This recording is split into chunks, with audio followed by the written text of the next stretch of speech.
What's going on, ladies and gentlemen? This is Muscle, and this is another Two Line Music Hut's Entertainment Report podcast. And today we have a really special guest in the building. Listen, this is a Grammy Award winner. This is an artist and talent management. This is also a music business educator, and most of all, he's a record producer. You know, we have in the building today, we have Mr. Jeremy Harden in the building today. What's going on, big boss?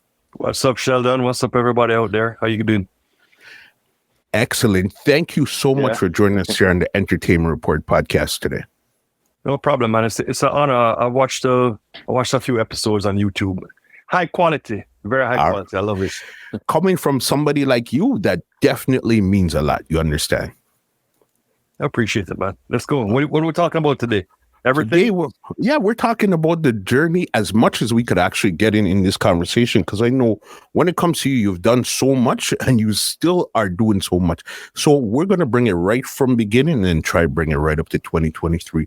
So the first thing I usually like to ask is, where did you grow up and what type of child were you? Wow. Well, I grew up in Kingston, Jamaica.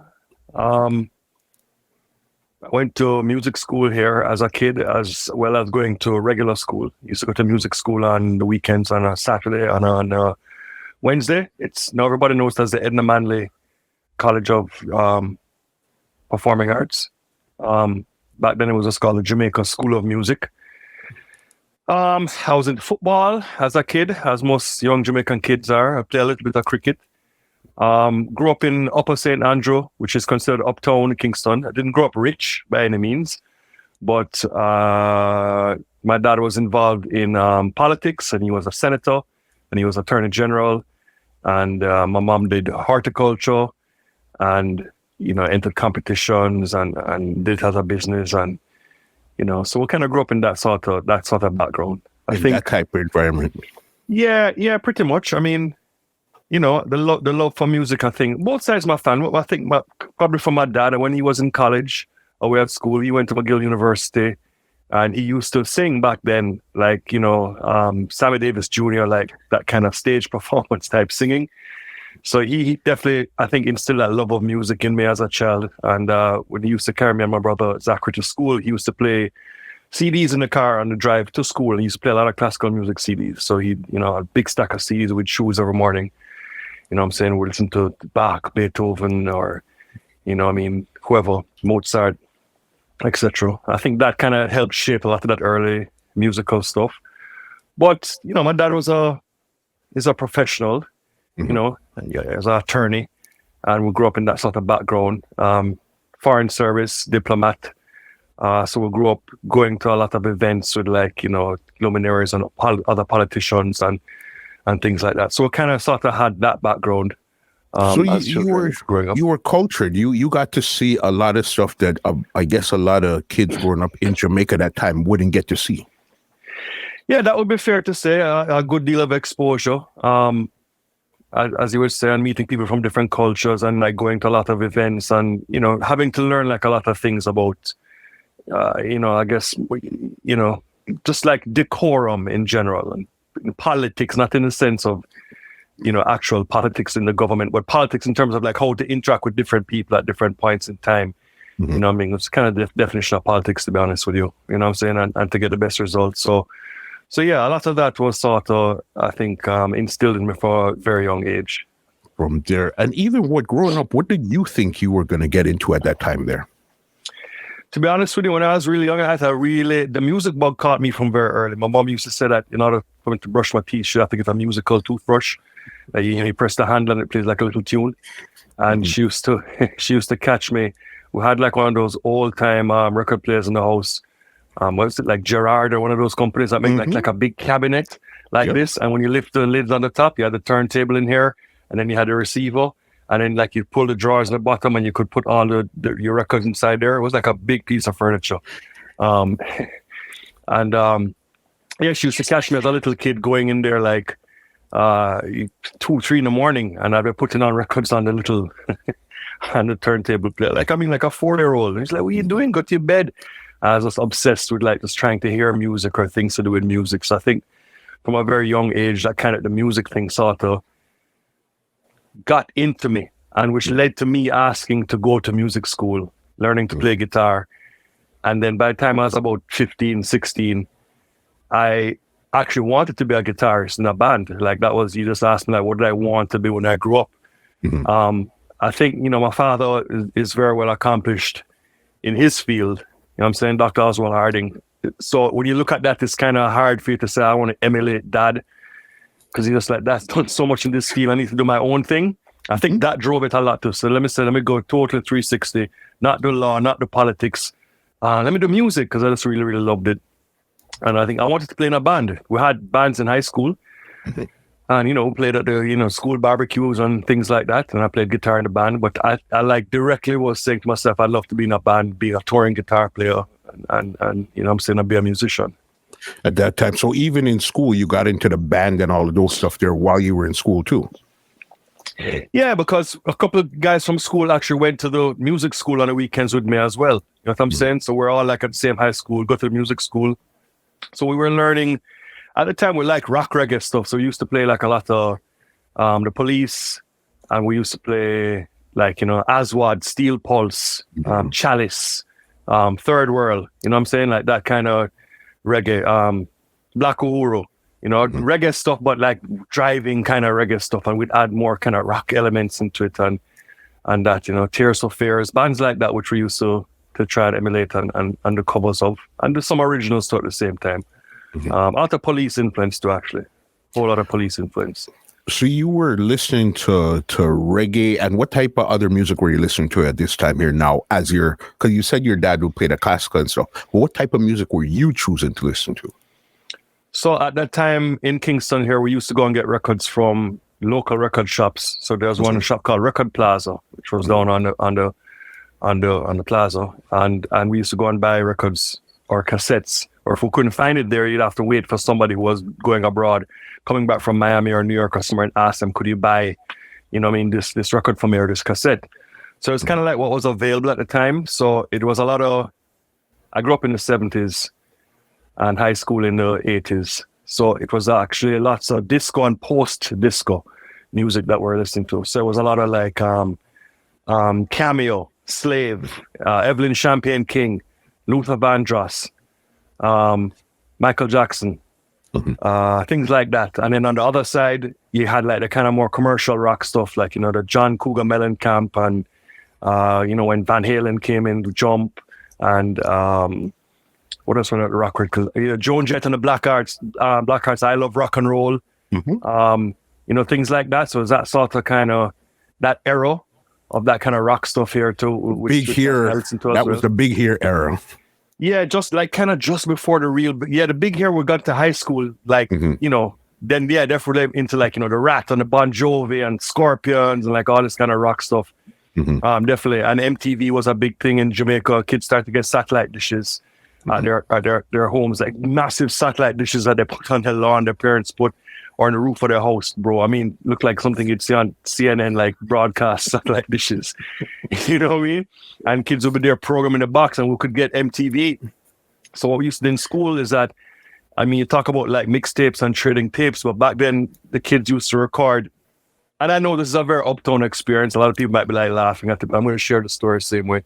But the kids used to record VHS tapes of like MTV. Like leave it running overnight, record like 6 hours and come to school and share the VHS tapes. So those same VHS tapes would kind of like make the rounds. So everybody go home and you like put in, you could watch like, Headbangers Ball, or you could watch Yo MTV Raps, or those shows which came out, you know what I mean? And that's how we would get music.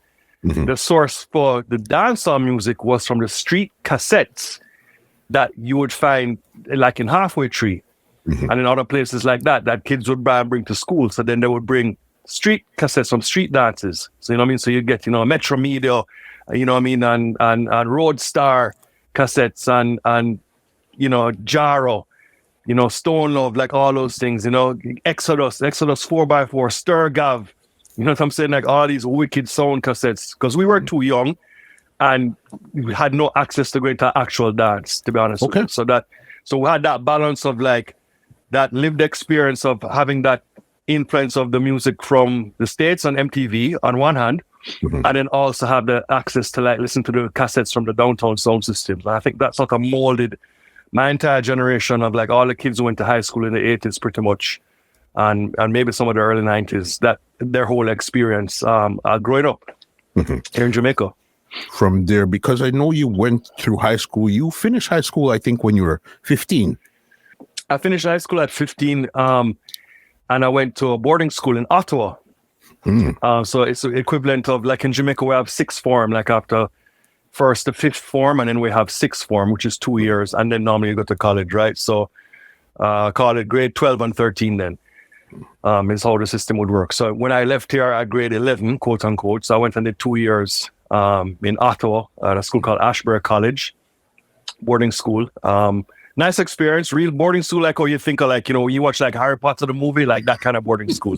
Like we live upstairs, the classrooms will come down, everybody's wearing a blazer with a school tie, and we sit around the big lunch table, and we have houses and bro, just like Harry Potter, without the magic, you know what I'm saying? But it was fun and a good cultural experience too, because that was the first exposure to come outside of Jamaica and interact with other cultures and other people. So all of a sudden you're dropped into a scenario where I'm at a boarding school in Ottawa, Canada, which was there because my dad has Canadian citizenship, and so me and my brother have Canadian citizenship. So it would make sense for us to go to school to take advantage of our education.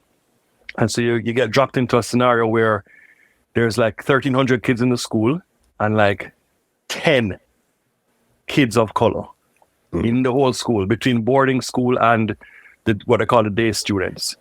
So it was like myself, another friend of mine from Jamaica, a girl from Jamaica, a guy from Barbados, 2 guys from Barbados, one Trinidadian kid, I think a Nigerian guy, a guy from Tanzania.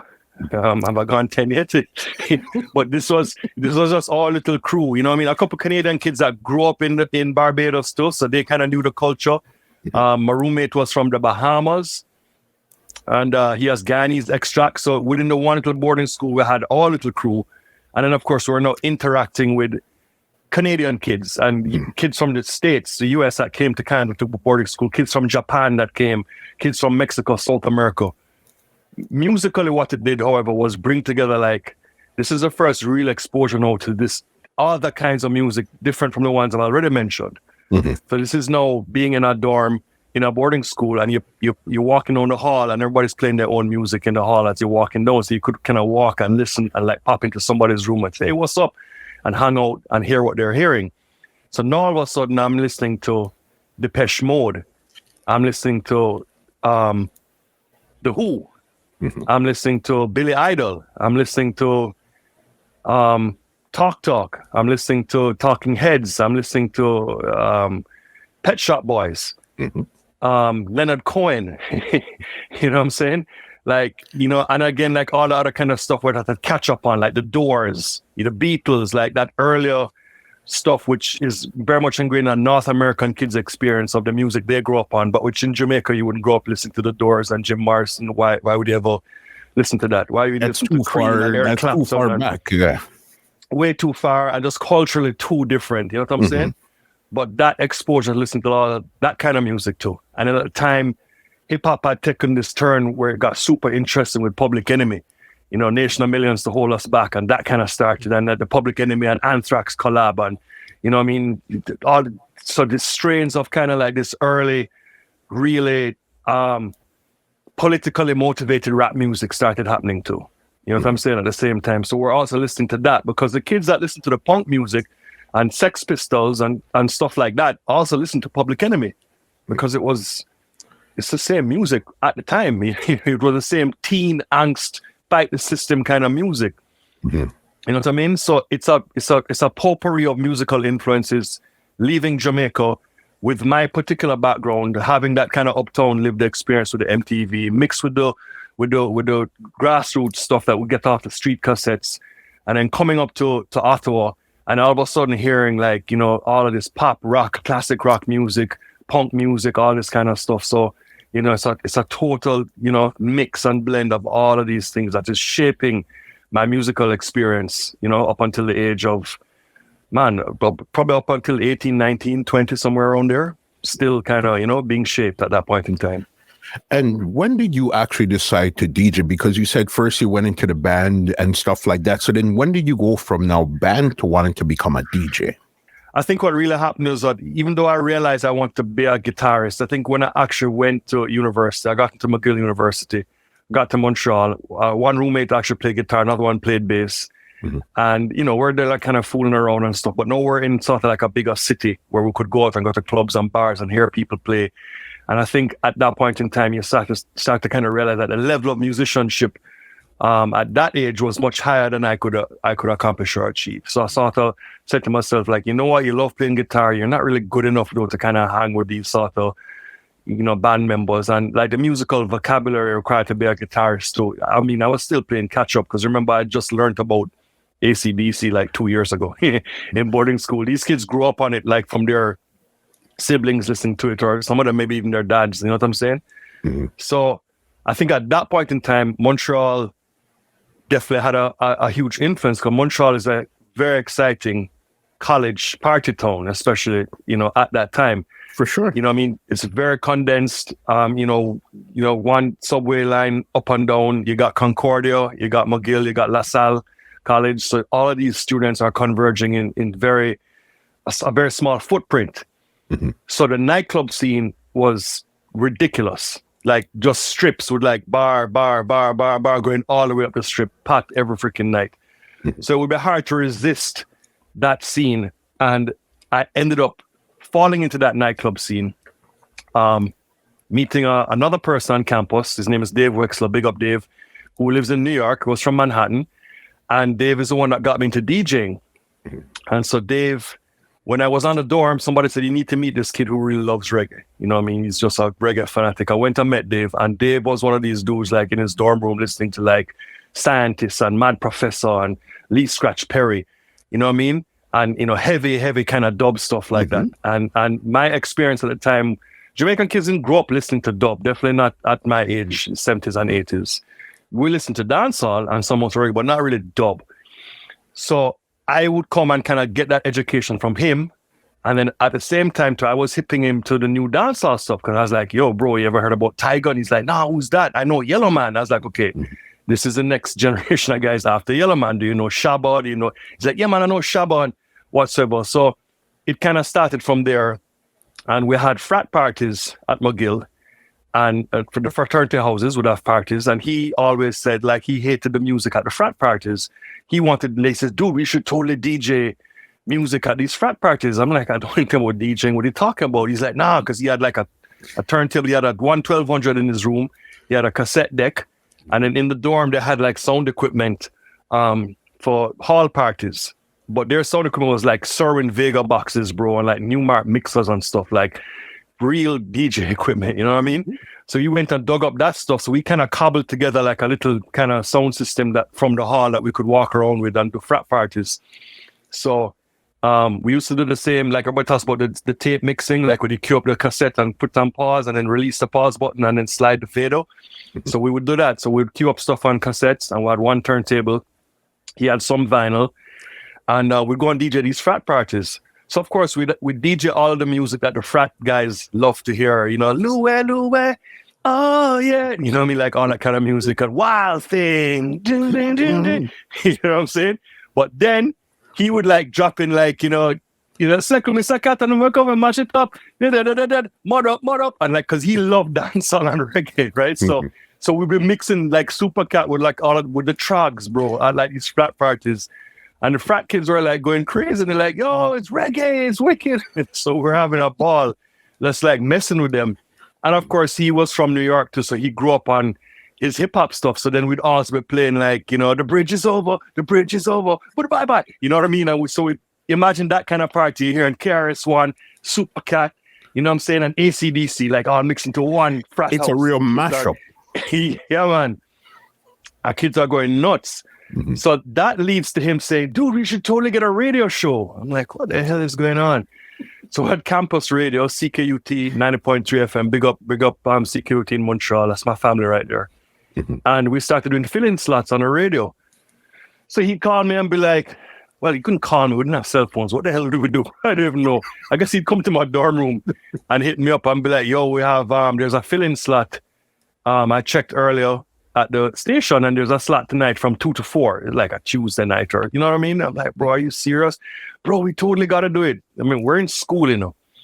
But anyway, so we'd go to sleep, stay up or wake up and go and log crates of records, few blocks to the radio station, take a taxi and carry them there, even in the winter, and we go play this radio show from 2 to 4 in the morning. Now remember, it's a fill-in slot. And it's college radio, so we can play whatever we want. Nobody cares. First of all, everybody's sleeping, number one. Number two, it's college radio. You're not really sanctioned by anything. You can kind of do what you want to do, you know what I mean? So, yeah, so we would just take opportunity and play all kind of music. We'd play house records. Again, his New York influence, so he was coming like with a whole kind of, you know, Paradise Garage kind of house music kind of scene, kind of music. So he'd bring that house records.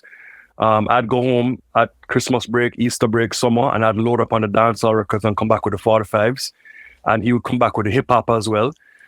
And so we started DJing on the radio, and eventually it led to us getting our own show. It was a Tuesday 3 to 5, and it was called DJ Genius and the Prophet. So his name was David. So he was like the Prophet, and I like that song Genius of Love by Tom Tom Club was my influence to use the name DJ Genius. So yeah, we ran that radio show, and the show was called Native Tongues because we both had a love for that style of hip hop. So we both love Jungle Brothers and De La Soul, and you know what I'm saying, and all that kind of stuff. So yeah, we had this radio show, and we cranked out the show for like 5 years, I guess, in Montreal. I think he left maybe after the first 2 or 3 because he had to focus more on his studies, and I continued it. And I had local kids from the area, MCs, and people that used to come and co-host the show with me. And we did that, which leads to us now DJing parties in Montreal, because now you're on the radio, you have a radio show, so people reach out to you like, oh, can you come and play a night at the club, or can you come and play this party? So that started this whole kind of career of getting into that side of the music. By this time now, I already pawned the guitar at a pawn shop. I used the money to buy DJ equipment, because I was like, screw this guitar stuff. This is way more exciting, you know what I mean? So I ended up with 1200 techniques, and he had 1200 techniques. And then I think we shared the cost of them. Oh, I think I bought a mixer, like a New Mark mixer or something. And he owned some, or whatever. It was pool equipment that we both shared together and used to go and DJ with. Until we started getting like club gigs and stuff, you know what I mean, in the area. That led to a whole thing of DJing and DJing parties and DJing nightclubs. Till eventually, after second year of McGill, halfway through second year, I just decided that I really wanted to do music full time. And another friend who I'd met, in the club scene, a friend of mine named Eric Pringle, he was like, yo, there's a recording art school here you should check out if you don't want to be in regular school. And it's called Trebas. So I went and checked out Trebas and told my parents, this is what I want to do. Of course, they weren't impressed, like the son is dropping out of McGill after a year and a half to go to some music school. But at least they were happy I was going to a school. I think it would have been worse just to say to them, oh, I just want to go DJ, you know what I mean? So they said, okay, fine. So they supported the move, and I went to Trebas, and that was 2 years there to there at Trebas. So I'm doing Trebas, I'm learning, you know, record production, engineering, and now I'm DJing professionally because my dad's opinion was like, well, you're a Canadian citizen, you have a social insurance card, social security, what's it called? You can work, you can get a job. I'm not supporting you anymore if you're not in college. So he's like, go fend for yourself. So I said, okay. So I ended up working as a doorman and a bouncer at nightclubs and bars. More specifically, Peel Pub in Montreal. I was there for a few years. And DJing on other nights. So some nights I'd be doorman and some nights I'd be DJing, basically, at clubs and stuff. And that was kind of like, you know, that was how I was making by and paying my rent and you know, and trying to make it. So that's sort of that chapter of music. Right there. Because what were you even taking in university in the first place before you even transferred over to Trebas? I was doing chemical engineering, man. My stuff was chemistry and mathematics, advanced math and calculus and stuff like that. And, you know, I'd done like, you know, top 10% in IB exams in math in Canada and like all this. As a math guy, bro. Totally. And then you decided, you know what? I don't want to do math. I want to play records in a nightclub. And clearly your parents would not be impressed with that at all. I mean, the weird thing is just that the music bug just wouldn't leave Sheldon. You know what I'm saying? So it came from sort of like you're playing guitar as a kid and you're singing in the choir, and then you kind of come now and you got into this DJing thing and, you know, want to play records, and then that kind of leads you to Trebas, and now I'm actually learning how to make records in the studio, work with other kids and engineers. So there was always like this theme of like something to do with music continues regardless. You know what I'm saying? Like it just wouldn't go away is what I'm saying to you. It just kept changing into different into different, you know, forms as I kept growing up as a young man, you know. And then when was the first time you actually put all the theory into practice now? Because you went to Trebas to learn music production stuff. So when was the first time you actually tried to or even did produce something? Well, no, remember I'm on the radio. So back then the whole thing about playing on the radio and being a DJ is that you're the producer, right? If you're, you know, the DJ of the group, you know, you're DJ Premier and Gangstar, and you're also the producer. You know what I'm saying? If you're Jazzy Jeff and the Fresh Prince, Jazzy Jeff is a producer. If you're whatever, all the rap groups at the time, the DJ was the producer. You know what I'm saying? So the local kids started to look to me to be like, okay, well, if you DJ, then you must can produce beats. On top of the fact I'm going to Trebas. Now, there are other kids who are DJing that were attempting to produce as well, and they were doing local demos for kids there. So I kind of fit into the fold with them, but also now bringing some of the experience of Trebas, of actually like, you know, educated engineering, not just like, you know, kids just with turntables only and a 4-track, but I'm also bringing a little bit more because I'm actually going to Trebas. So basically now that leads to wanting to produce local kids in the area. They come by the TV show. And then I met a friend of mine who was a promoter at a nightclub, and he knew these kids as well. And he's like, yo, let's join forces. I'll manage the kids and you be the producer. So then now I'm setting up like a little makeshift bedroom studio. I got my turntables. I got one sampler and a one keyboard, and I had a 4-track machine, and I had something else. I had the usual tape decks and stuff like that. And you know, the usual story about the long microphone cables into the bathroom to record the vocal and stuff like that. So yeah, bro. So then I'm producing now. You know what I'm saying? Like I have using my 4-track machine, and I'm making a loop in the sampler. And I don't think we didn't have like a sequence or anything at the time. I don't remember how we did it, to be honest with you. But putting together beats on 4-track cassette. But the difference with me is that I was playing on the radio. So I could take these demos and go and play them on the radio. So these kids would hear, you know, EPMD song and then hear their song. You know what I'm saying? Like right after it. So it's a big deal because even though it's college radio, Montreal, and to this day, I think, doesn't have its own urban music station. Like Toronto eventually got urban station. Like you guys have, like you had Floor or whatever for a while. Or, yeah. You know what I'm saying? But Montreal never did. So the college radio, like CKUT, is the de facto urban station for the city. So it's not just the college radio station. It's where all of the urban music is. So if hip-hop is being played in Montreal, that's where you're going to find it. When the hip-hop acts come to Montreal to perform, they're going to advertise on that station. The music is played on that station, which really means that the kids I'm producing are playing on the same station as these guys. So they end up being the opening acts for the guys when they come to town. So then now I'm opening for people. So I have my crew of rappers who I'm producing, and we're getting all the gigs for the opening slots. So now, you know, House of Pain comes to Montreal, and I'm opening with my guys. I'm on the stage DJing for them, playing my beats that I made with them. They're rapping with the songs which are played on local radio, which the Montreal kids are very familiar with because we have the radio show. So, you know, we're rocking the scene, bro. So everybody who came to town, we're opening for them. So Tone Loc, Ice Cube, Del Funky Homo Sapien, Public Enemy, House of Pain. What am I missing? Rob Bass. Bro, anybody who came to Montreal at the time, any of those crews that came through, we were the opening act for them. You know what I'm saying? All over the city. So I'm sort of some radio disc jockey, and I'm a stage DJ, and I'm also the producer and producing these kids as well. So yeah, that definitely. No, by now I've finished Trebas. I've done the 2 years. So I'm out there thinking like, oh, well, maybe now I could be a producer. So I went from being a guitarist to being a DJ, now to thinking, well, maybe I could be a producer. You know what I mean? And actually make tracks and make beats for people. from that point there, so then you still had your reggae, rock, and all of that background, but you decided to go fully into hip hop at this point here, no? Well, there was nothing else to do with the rock stuff because, as I said, I kind of felt like I wasn't talented enough to be like an actual rock musician. You know what I'm saying? And actually play in the band, number one. And number two, there wasn't really any scene for that in Montreal where I was living anyway to play rock or be in bands. I mean, you had local bands around the place, but very far and few between and very French. You know what I'm saying? And just in that kind of community. And so I wasn't connected to that at all. And the reggae stuff, funnily enough, like I was there with the scene, you know, because I'm DJing reggae on the radio and I'm playing all the nightclubs with the reggae and the dancehall stuff. There were other dancehall DJs in the city and reggae DJs, you know, but most of them weren't hardcore dancehall disc jockeys. You understand? Most of them were like reggae shows that played some amount of dancehall. But I think my show with Dave at the time, our show, we played hardcore dancehall.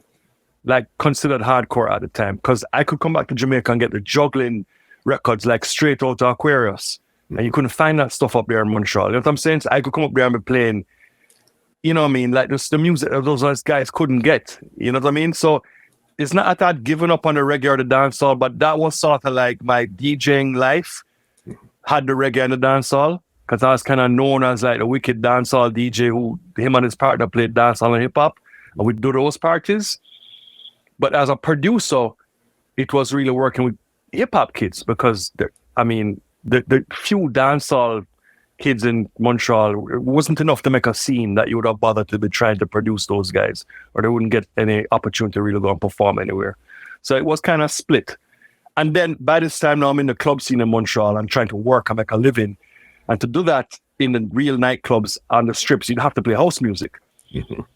You understand? So yeah, I could bring the dancehall into there and I could get to play dancehall parties outside of downtown or reggae parties. But in order to work downtown proper, like in a real proper nightclubs like Hold On or Residency, you had to play house music. Mm-hmm.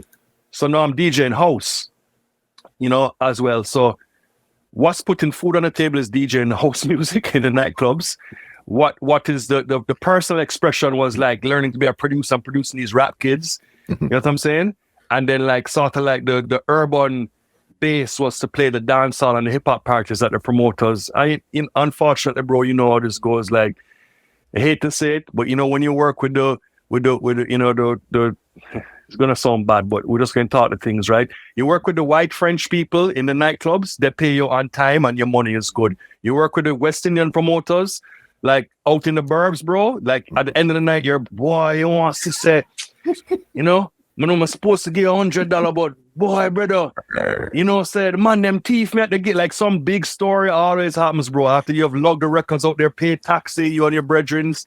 Mm-hmm. So it was always tough to remain like DJing in that scene because you're always fighting with promoters, bro. And I remember once one of them had this nightclub that wasn't set up properly, urban music promoter, and he's like, yeah, man, Genius, you can bring your turntables though, Genius. I was like, bro, I don't really like bringing my turntables nowhere. Like, it's a club, man. You guys are supposed to have the equipment. He's like, nah, man, but True said this and True said that. Big, long story, Sheldon. Anyway, I said, all right, okay, I'll carry one of my turntables. He said, just bring one.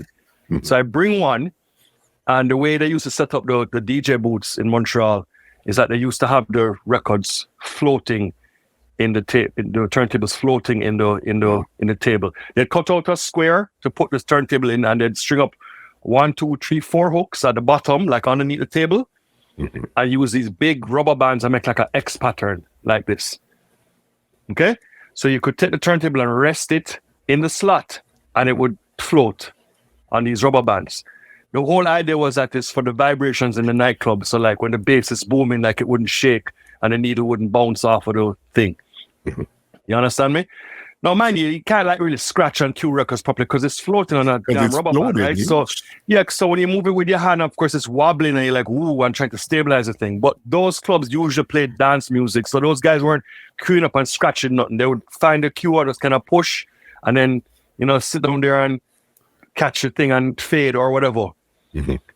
So the point being is that I'm carrying my turntable to put it in one of these slots is what I'm trying to explain to you. So I put the damn turntable in the slot, bro, and the fucking rubber bands break and the turntable, my finger catches on the arm and the thing crashes to the floor. This is my personal turntable. So they got a replacement. By the end of the night, I took one of his turntables back to my house. And he's like, wait, genius, what are you doing with the turn? I was like, well, mine broke. Yeah, man, but I'll try to get that one fixed for you. I said, no, when you get it fixed, and I'll give it back. I'm keeping this one. Big argument, bro. Because I'm just like, nah, bro, you guys are supposed to provide this equipment for us as DJs. Like, you make me bring my personal thing. Your setup's shot, you know what I'm saying? Shot is set up and like, start to like teeth his fucking turn. Well, that teeth would. You know what I'm saying? Exchange, eh? This is working. I've got bro, something working, so take this. Bro, that's what I'm saying, bro. Like, so this is what you have to deal with, like, in the kind of urban scene. The other nice clubs, you know, your Bonjour, ça va, Jeremy, everything is good, You know what I'm saying? And you play in the club, and those guys are, end of the night, they come, they pay you, no problem. You know what I'm saying? They'll give you extra sometime. You'll be like, wow, this is nice working in the house music clubs. You know what I'm saying? Them guys are on point. The equipment is immaculate. The sound systems were incredible.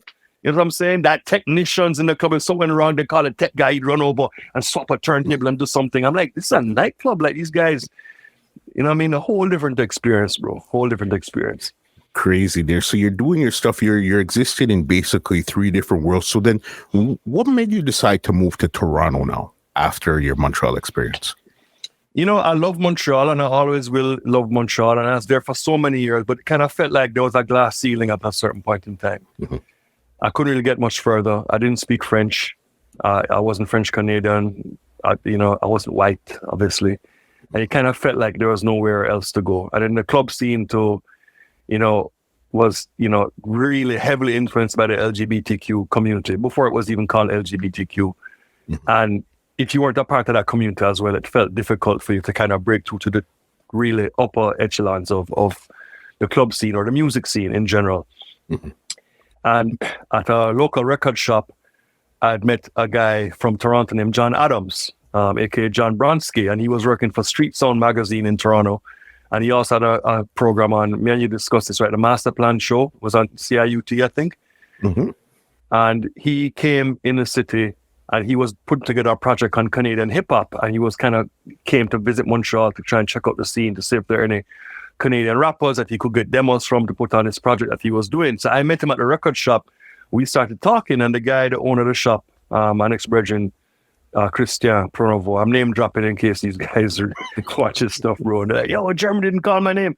But yeah, Christian introduced me to him, and he was basically saying like, yo, this is a guy. If you want to know about it, this guy has the biggest hip-hop dancehall radio show in the city. He's also a producer. His kids are opening Fall of the Axe. You know what I'm saying? And he's DJing on the strip right here. And so I met John, and me and him started to go back and forth. And then he'd go back to Toronto, he'd come back and visit, and he'd come and crash by my place, and we'll talk about music. And eventually it was, he was like, yo, man, you should come to Toronto. Things are jumping off. Them time there was, bro, it was big in Toronto at that time. Dream Warriors, bro. That was the shit. Dream Warriors was like the big thing. You watch your face and mask, you know what I'm saying? And then just about after that, Maestro Fresh West, bro, let your backbone slide. And like, bro, this is like the biggest old school interview.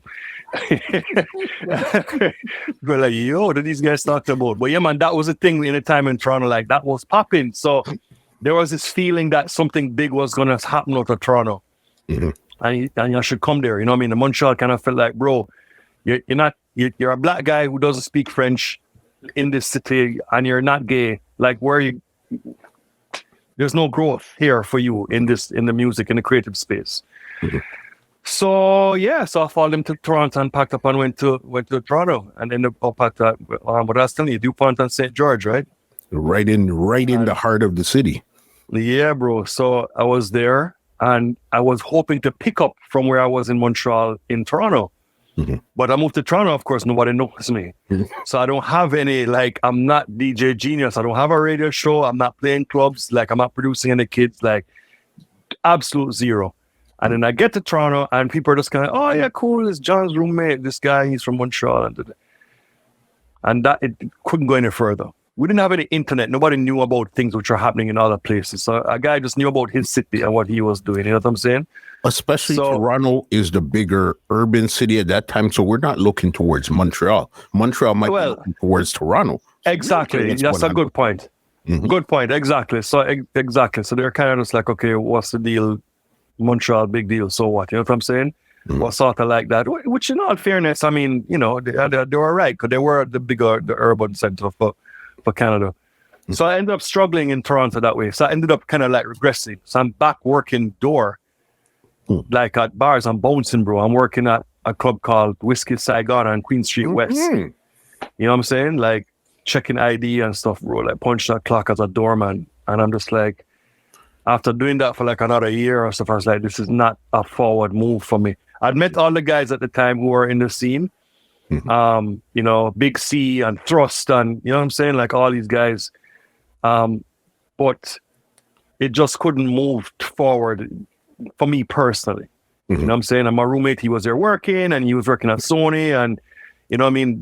People had their own kind of things happening in Toronto. Of course, Toronto would blow up in latter years and you get this massive scene which you have now. So that was at that very embryonic stage. But I couldn't fit in at that point in time. So I ended up coming back to Jamaica. Okay, so how come you didn't decide to probably go back to Montreal and give it another shake instead of just, I'm just going to go to Jamaica?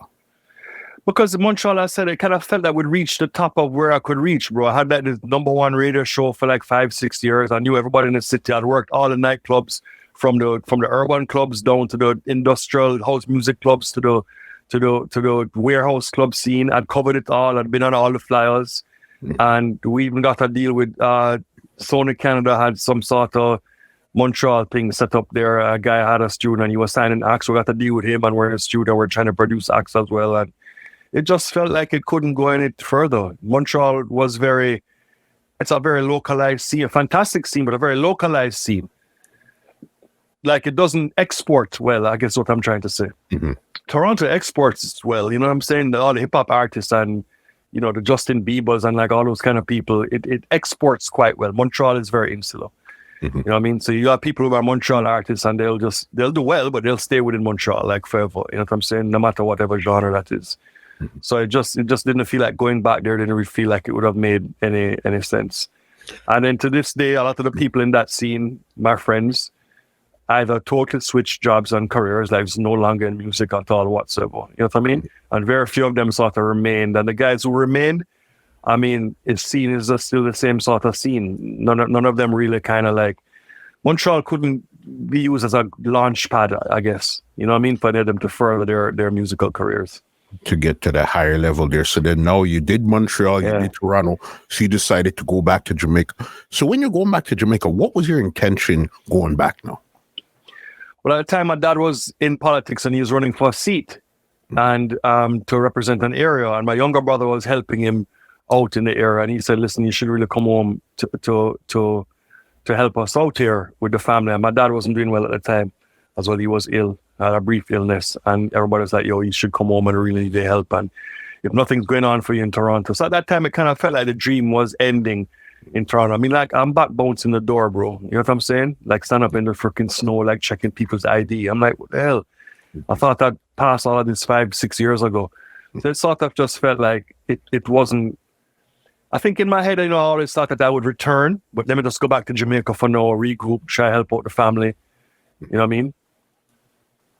And do that and then kind of wheel and come again. Of course, that never happened. I went home and ended up staying and bringing home my equipment and, setting up a small studio at home in Jamaica, in Kingston. So you were still producing when you went to Jamaica, but it was hip-hop you're producing at this time here now? So, funny enough, I brought down the equipment and I still thought I was going to produce hip-hop because I still had a connection with all of my rappers in Montreal. You understand? So the whole idea is like, okay, I'm going to come back and produce hip-hop and still send them beats. And because I'm thinking I'm eventually going back up there. You know what I'm saying? So I get there with the equipment and I meet a friend who's like, he works at an advertising agency. I meet somebody, he works at an ad agency, and he's like, yo, you into music? I'm into music too. I work at an ad agency, but, like I'm in charge of getting the jingles done for the products and stuff like that. I'm saying, oh, wicked, cool. He's like, have you ever produced jingles? So I say, no, just like ad spots for parties and stuff like that. You know what I mean? I'm not a full-fledged jingle. So he taught me how to produce jingles, basically. He's like, listen, okay, we have a jingle coming up. It's like for a bank, it's for an insurance company. We need something like light and airy, and, you know, these are the lyrics, and we have to discuss it. So he taught me how to make jingles. So now I'm sitting on there making jingles for a living and scoring jingles at home and building my own stuff and singing the jingles and even DJing some of the jingles. You know what I'm saying? And, you know, it's kind of crazy stuff. So now I'm making jingles, and the jingle money was good. So now I was advertising my services as making jingles. Odd enough, still wasn't thinking about producing dancehall or reggae though, bro. That was the weirdest thing. I think I was still kind of like, all right, I'll do this jingle stuff. It makes money, but still have to work on my beats. And I felt encouraged, you know, because when you're learning to produce hip hop, what I was learning, you know, you start to learn about how to sample records. So you'd make the trip to New York, or even the trip to even the Montreal store. You start like the digging in the crates thing. You get to the whole culture, and you start to find, you know, cool looking records to go and sample. Inevitably, what would happen is that I would find records to sample, making my demos for my little artists. But then, like, big artists would have found the same samples because they're drawing from the same era of funk and soul music. I was doing that, and then, you know, we'd hear like a big artist like Tupac, like doing the same thing, like with the same beats, for example. So I felt encouraged that, like, I'm on the right path in this hip hop production thing, because I'm producing the same kind of tracks with the same samples that I'm finding that the other top guys are sampling. So I was very encouraged to think that it was definitely going to work out at some manner point in time, and would just be a matter of time. So yeah, still wasn't thinking about producing dancehall, funnily enough. I don't know, it was kind of weird. What happened was my younger brother, Zachary, started a sound system called Syndicate Disco. So Syndicate Disco kind of came out of the ashes of Ambassadors and Legend Disco, who was David Muir, big up David, who's a photographer, lives in Florida right now and doing great things for Jamaican culture in Florida. And David had a friend of his, and we all went to the same kind of high school. He kind of took over the sound system. Richie West, and Richie hired Zachary. He hired DJ Arif Kufa, rest in peace. Arif was a very good friend of ours. Arif was also involved in the sound system. Left Side was also in the sound system, as well as a disc jockey. Zachary gave him the name Left Side, actually, because he I'm right-handed, but I DJ with my left hand dominant, and he does the same type of thing. So when you're DJing with him on the mic, he has to be on your left side, as opposed to most selectors, it would be on the... Anyway, just trivial. But that's... So he was part of that crew. And Copper Sean, who DJs with Sean Paul now, he was also part of that crew, Syndicate Disco. So Syndicate was, at the time, a rising uptown sound system, and they used to pair with Renaissance, with Jazzy T and Delano and, you know what I mean, Mikey E and Dr. Dre and those guys. And so dub plates now were the order of the day. So Zachary would come and say, well, you have a studio. Can we do dub plates at your studio? I said, well, we can't actually cut the plates physically, because you still have to go and do that down by Arrows or wherever you're going. But he says, yeah, but we could do the recordings by you though, right? And we could carry the digital audio tapes, that the masters down, and get the plates cut. So I said, sure, I guess. So that's how it kind of brought dancehall to my doorstep, was actually doing dub plates for Syndicate.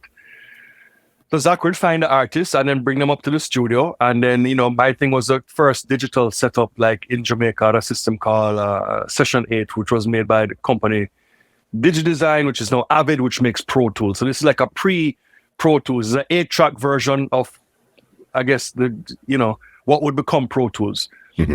But it was first of its kind. Nobody else had that. Everybody else was either your cut a dub, like the actual needleless cutting at the same time, or you have to go to a big studio and use a 24-track tape to record stuff.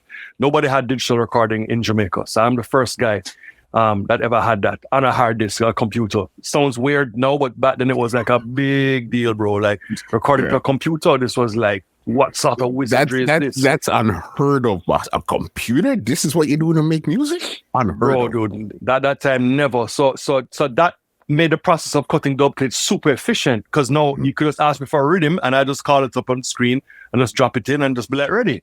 And they'd be like, ready, yeah. And I could stop, pause, we could punch, you know what I mean? Pick somebody up. We could give you the acapella.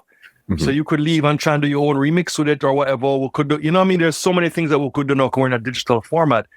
So of course, Syndicate is coming, and then, Zachary tells Renaissance, and then Renaissance has come to cut their dub plates, and then they're telling Stone Love, and Stone Love is coming, and Travelers is coming, and Adonai is coming, then King Addies is coming, Babyface, like he flies in from New York, he's like, yo, this kid have a wicked digital setup in a Jacksil and rare, you know what I mean? So he's telling everybody to come up there to cut dubs.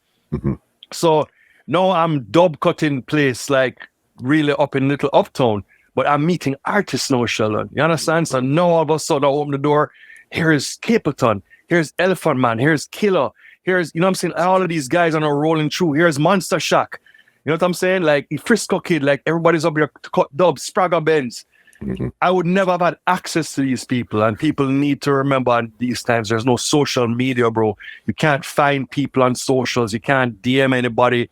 You don't know what people are doing. You're not following anybody. You have to have the link to the link, bro, to the link to the link to make it happen. Precisely. You know what I'm saying? But no, these guys are showing up at my door. Mm-hmm. You know what I mean? Because the sound systems are bringing them. So then now I'm really like learning my trade, cutting dubs, basically working with dancehall artists and recording them. Mm-hmm. That's kind of how it started, you know. So that leads to somebody saying like, well, why don't you just try and produce your own rhythm? And I was just like, produce my own rhythm? Like, what? I don't care about dancehall production. You know what I mean? But the moral of everything that you keep telling me, it's like, it always is, somebody said to me, somebody said to me, somebody said to me, somebody said to me, and you just happen to, let me try it. You didn't know anything about jingles, you tried it. You didn't know anything about DJ, you tried it. Now right. you're producing hip hop beats. Now you're getting into the reggae beats because somebody said, hey, you ever tried this? No, I haven't tried it. Let me just try it. Yeah, pretty much. I never looked at it from that angle before. You're correct. It was really people's suggestions and said, you should just try and do this. Mm-hmm. You know what I mean? Why don't you try and do that? I think, I don't know, me myself, I think it was just, it's learning the experience as you go along. You just, one thing is funny about how life and things work, Sometimes the things that you love so much are not the things that you're necessarily good at or that people recognize you for. And it's other things which you don't particularly love, like you're all right with it, but you just happen to be really, really good at it. And then people are like, why don't you just do this? Like, you should, like, you're really amazing at this. Now, sometimes it takes a lot to sort of understand that. Like, you just be casually doing something and somebody's like, yo, Sheldon, why don't you, you should have a YouTube channel, bro. You should have a podcast. Like, really? Yeah, bro, you speak well and you interview people properly and you sound great on the mic and da-da-da-da. And like, you just be, all right, let me try it. And now it works. You know what I'm saying? Like, you might have to have like a dream.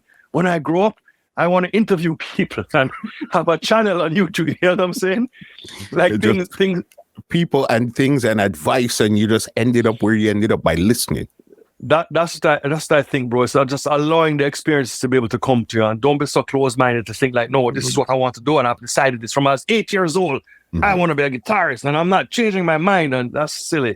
You know what I mean? You gotta kind of leave yourself open to the experience to kind of do that. So yes, it was prompts from people around me. I kept saying, "Hey, you look like you're good at this. Why don't you try that?" And I said, "Okay, let me check it out." That's where you got. So then, what was the first rhythm you actually attempted to make at this time here now? And what year was this? Well, I'm not so good with the years now, but this would have been like maybe 85, 6. 95 or 6. 95. 95, yeah, 95, 96, yeah, exactly. Yeah, 85 in high school. 95, 96, like Fearless Rhythm. Mm-hmm.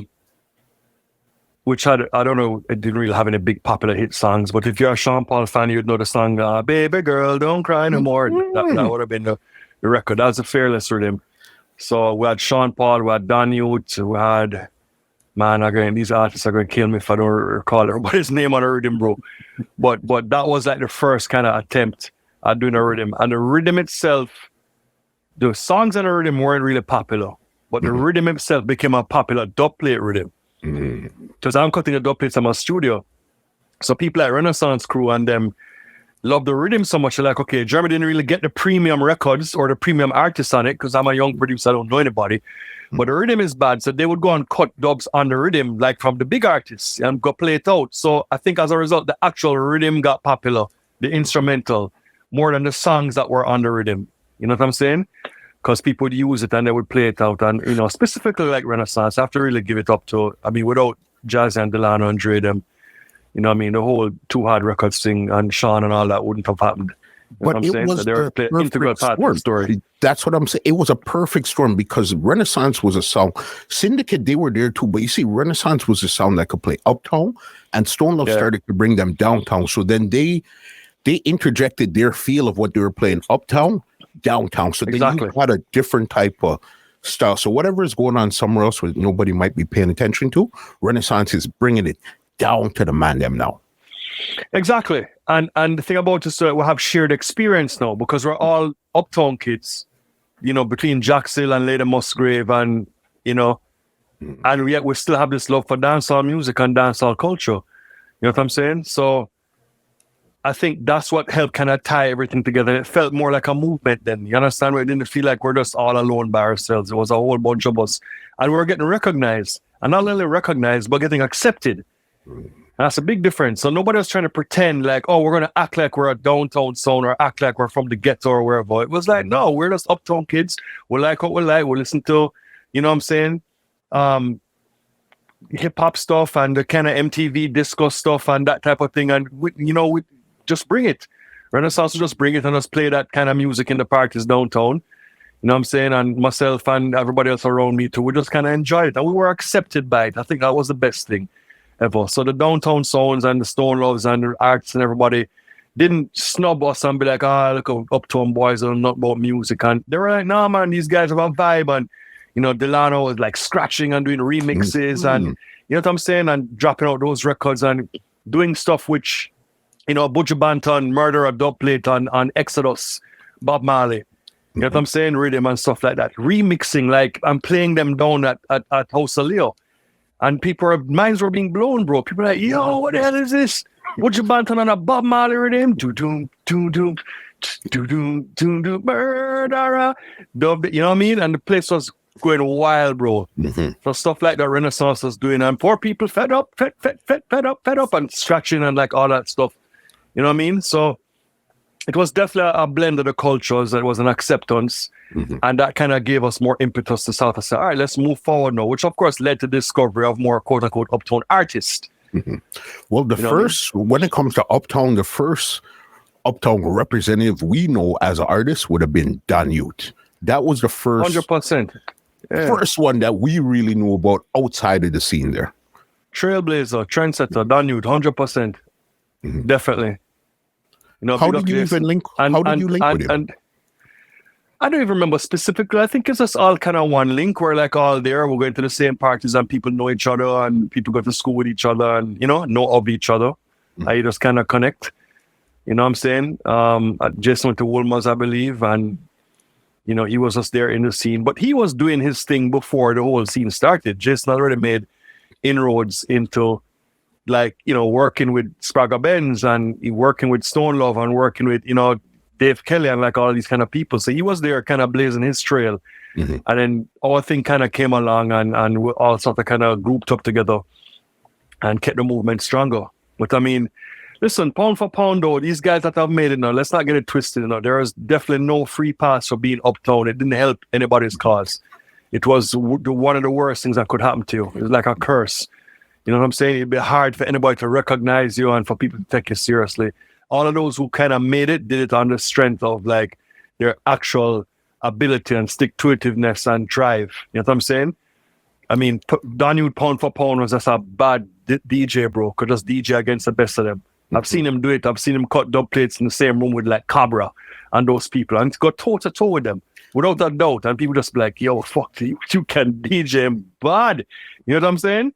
And even by the time you get to Sean and all of that too, no matter what anybody wanted to say about Sean and his upbringing and anything else about him, boy could DJ, still can, but at the time it was like, yo, this brother can DJ. You know what I'm saying? So without a doubt, all of those guys, bro, had to really cut their teeth and show their worth, like in the real arena of dancehall. No free passes given out for being uptown, no advantage whatsoever from being from uptown at that time there. So even because with Sean Paul, did you meet Sean Paul and Dutty Cup at the same time, or you met Sean Paul first and then Dutty Cup after the fact? So how the Dutty Cup formation came into being now. So had a friend who introduced me to Deanie Chambers. That's one of Jimmy Cliff's kids, right? One of his sons. And Deanie had an artist named Rodigan that he was trying to work with. And Rodigan came from well, I'm drawing a blank now, Sandy Park area. And Sandy Park in Ligonier. So Rodigan is the guy that had this thing called Dutty Cup. So it was a crew of them where he grew up that called himself Dutty Cup and used to spray paint on the walls and said Dutty Cup, Dutty Cup, Dutty Cup. It's like not a DJ crew, just like a crew, friends crew. When I met Sean, which is another story we can go into, but when they used to come up by the studio, so Rodigan is being brought to the studio by Deanie, and then Sean is coming up to the studio and they're meeting up at the studio and they get to talking and they start up a little friendship and a partnership. And when they're doing dub plates, Rodigan is always not a big dub plate, you're bigging up your area, you're bigging up your set and your crew and where you're from. So Rodigan would always say, well, I don't know, big up all Dutty Cup crew. Like he'd say that at the start of the dub plates. And Sean's hanging out with him, and Sean starts to go hang out with him in Sandy Park too, and the whole Dutty Cup thing becomes. So Sean starts saying, "Yeah, you don't know, big up the Dutty Cup crew," because they're bigging up the crew. It wasn't a musical crew. You understand what I'm saying? And then eventually they said, like, we should just call this a crew now. And Kid Corrupt was there, and Corrupt that we knew from Don Yute. He used to hang out with Don Yute, and Corrupt kind of, came into the fold with us there. So Corrupt is there, Rodigan is there, Sean is there, and they said like, yo, we should just call this thing, because they always said big up to the Dutty Cup crew, big up to the Dutty Cup. Then they said, let's make it a musical crew. You know what I mean? And then Lugaman and Massacre like fell in afterwards. And basically that's how the whole Dutty Cup thing started. It came from Rodigan saying, yo, Dutty Cup, big up like that. And Sean adopting it and said, big up Dutty Cup crew. And then eventually they started, Dutty, Dutty, like it became a thing. You see, this is why I like to have these conversations, because you hear the name, you hear these things. I've been hearing Dutty Cup on those Renaissance tapes from 96, 7, 8, those times there. But you never really understood how it really formed. That's why I love to have these conversations. It was the theory behind it, I think, that I know I might be over intellectualizing it, but I'm just trying to break it down as best as I possibly can. But the theory was like, it's like we're a crew, and we don't really have much. We share everything. We have one cup which we all drink out of. That's what we share things. So it's a Dutty Cup. So it's all like a crew. We have one plate we eat from, one food that we share, one cup we drink out of. This is the cup that we drink from. And the cup kind of dirty, but it's the one like a cup that we have and we just pass it around. That's sort of the ideology behind saying, yo, we are the Dutty Cup crew. You don't know, kind of oneness, unity. Got you. You understand? Type of scenario. So I hope that if you interview Sean one day, ask him, I hope he comes up with the same answer. But that's the best of my recollection as to why it was called the Dutty Cup crew. 100%. So then it was Rodigan. He was really the one that came. So then how did you meet Sean Paul in the first place then? So my brother now, Zachary, he's out there in the streets, quote unquote, scoring for talent, going to parties, DJing with Syndicate. He's up and around the place trying to promote our little studio and trying to get people to come up there to cut dubs for him. And he goes to a joint called Raphael's, it was called back in the day. I think it was on Hillcrest Avenue. And Raphael's was a ice cream shop. But at nighttime they had live entertainment. And they had an open mic thing going on at night. So a band would be playing there and you could come up to the band and you just said to them like, yo, can you guys play whatever song? And the musicians would play it and you sing. So it's not like a kind of like a live band karaoke type of scenario. You know what I mean? And people would sit down there. So apparently he went that night and he saw Sean performing up there. And Sean was up there DJing with the band and DJing. He was working with the band and DJing. And my brother saw him, and was like, yo, this kid sounds cool. He sounds like a lot like Supercat, but I like him. He's wicked. I like his vibe. And he introduced himself to me and said, hey, my brother just came back from Canada and he set up a small studio uptown. And, you should come by and, you know what I'm saying? And maybe you can come by and record some stuff up there or would like to meet you, whatever. He comes back to me and says, yo, I met this kid, this Sean Henriquez is his name, whatever.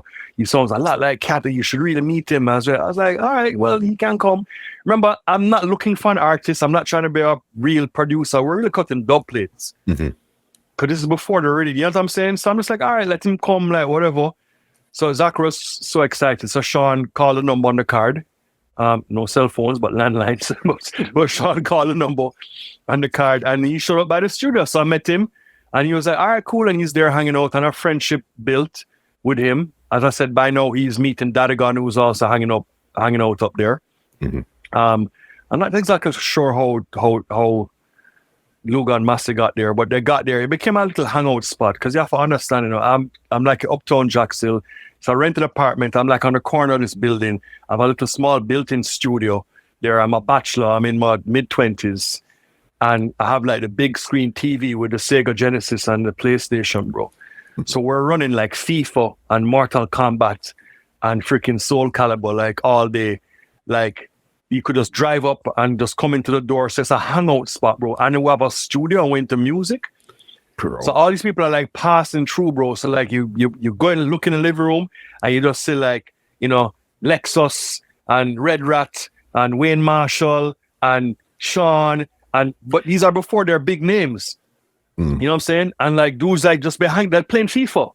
You know what I'm saying? Or any kind of video game like that. And then the little studios there, and we're cutting dubs. So basically you can play your video games and wait for your dub time to go cut your dub. And then outside on the front, you see like the man them out there, like by the cars in the driveway put up, and you see like, you know, Adonai Sound System or King Addies or, you know, Babyface will be out there, you know what I'm saying? Or Renaissance Travelers, you know, Boxer them. Anybody would just be like kind of like out on the front, like chilling. But we're in cool hills of uptown Jacksonville, bro. There's no bus line running. There's anybody who is there needs to be there. There are no people hanging around begging your shit and trying to get put on. It's just if you came there with the artist you're supposed to work with, you were there. You know what I'm saying? This sounds like it was an uptown version of Arrows, but it wasn't. Only certain sound man could come there and certain people could come there. But it wasn't just a place where a bag of people hanging out and a bag of stuff is going on, like an Arrows. Exactly. Very small, condensed area, residential place. Mm-hmm. You know what I'm saying? You couldn't drive from the street and look and see. There's no sign. There's no, as I said, public transport is not passing there. It's that type of thing. So you're correct. Only people who need to be there at the time would come there. You know what I'm saying? There's no vendor selling no juice outside the gate or nothing stupid like that, bro. It's a residential area. So, you know what I mean? So the people who were there, but it was a scene. Mm-hmm. And people were respect for the scene and they could kind of hang out. And so Sean drops into the scene. So he's there. And then the sound system guys are coming to cut dubs. So they would bring a big artist with them, like a Cabra, Sprago. And then I'll be like, yeah, man, you don't know, you know, young artists, it's not Sean Paul and whatever, and Kid Corrupt and some man, and like, oh, Z, wicked. Yeah, man, I have some bad tune and dub, and you'd encourage the sound system guys to try and get a dub off of them. Give them a dub basically for free. Because remember, these guys are big stars, they're not established. They don't have any songs which are playing.